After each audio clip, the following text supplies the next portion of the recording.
সারা দেশে চলছে দাবদাহ। এরই মধ্যে দেশজুড়ে ৩ দিনের হিট অ্যালার্ট জারি করেছে আবহাওয়া অধিদপ্তর। চুয়াডাঙ্গায় টানা ৪ দিন ধরে দেশের সর্বোচ্চ তাপমাত্রা রেকর্ড করা হয়েছে।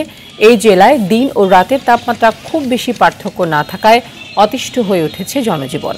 শুক্রবার চুয়াডাঙ্গায় সর্বোচ্চ তাপমাত্রা রেকর্ড করা হয়েছে ৪১.৫ ডিগ্রি সেলসিয়াস, যা দেশের সর্বোচ্চ তাপমাত্রা। এটি চলতি মৌসুমের সর্বোচ্চ তাপমাত্রা বলেও জানায় আবহাওয়া অফিস। এই অঞ্চলে আপাতত বৃষ্টির কোনো সম্ভাবনা নেই বলে জানানো হয়েছে। রাজশাহী, কুষ্টিয়া, পাবনা, মেহেরপুর সহ বিভিন্ন জেলায় তীব্র দাবদাহে বিপাকে পড়েছেন খেটে খাওয়া ও নিম্ন আয়ের মানুষ। ১, ২, ৩ ঢাকায় জমি জিতে নিন ১০০% ক্যাশব্যাক সহ ২০ কোটি টাকার পুরস্কার। হাসপাতালে বাড়ছে গরমজনিত রোগীর সংখ্যা। এরই মধ্যে সাধারণ মানুষকে সচেতন করতে মাইকিং করছে জেলা প্রশাসন।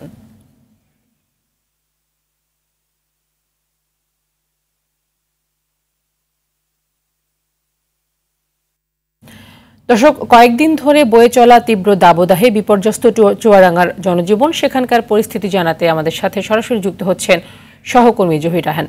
রায়হান, একটু জানাবেন যে তীব্র দাবদাহ থেকে বাঁচতে চিকিৎসকরা আসলে কি ধরনের পরামর্শ দিচ্ছেন এবং এই দাবদাহর কি ধরনের প্রভাব পড়েছে জনজীবনে?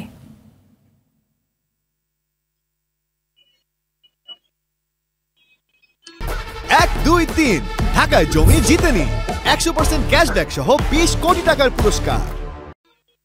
তানি, প্রথমে যদি একটি বিষয় আগে যদি বলতে চাই, সেটা হচ্ছে এই যে তীব্র দাবদাহের যে দাপট, সেটা কিন্তু কমছেই না। আজকে শনিবার কিন্তু এই যে তাপমাত্রা যে পারদ, সেটা কিন্তু অনেক বেশি হবে বলে ধারণা করছে আবহাওয়া অফিস। আর এই যে চলমান তীব্র দাবদাহে কিন্তু জনজীবনে একটা প্রভাব ফেলেছে। বিশেষ করে যারা খেটে খাওয়া শ্রমজীবী মানুষ আছেন, তারা কিন্তু কাজে বের হয়েও কাজ করতে পারছে না। একটু ছায়া পেলেই কিন্তু সেখানে বিশ্রাম নিচ্ছেন তারা। আর হাসপাতালে কিন্তু এই তীব্র দাবদাহের দাপটে কিন্তু হাসপাতাল রোগীর সংখ্যা বেড়ে চলেছে। বিশেষ করে শিশু ও বয়স্কদের সংখ্যা কিন্তু বেশি।